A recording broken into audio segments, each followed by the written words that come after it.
It was Memorial Day weekend, and we were coming home from a family event, and I started not feeling well, and actually became violently ill and had what came to be excruciating pain. My husband took me to an emergency room out of town, and they did some tests and gave me morphine and anti-nausea medicine to stop me from being sick.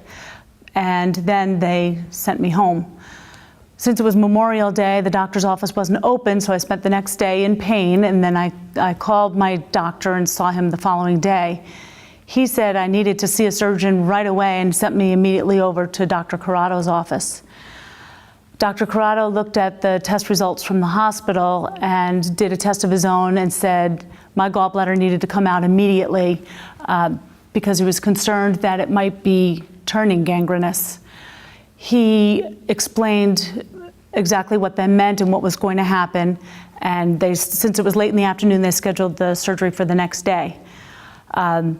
We were told by the hospital that we wouldn't hear from Dr. Carrato, but my husband would be able to see me after the operation, and then he would know I was okay. But Dr. Carrato did actually call my husband and filled him in on how well the operation went and how well I was doing. So he was able to update my family, who was very concerned. Since then, I've seen Dr. Carrato on 2 other occasions for follow-up visits. Both times we talked about how I was feeling and how the procedure went and how I was eating. All of my experiences with Dr. Carrato and his staff were very well informed. His staff was well informed. Everyone was very professional.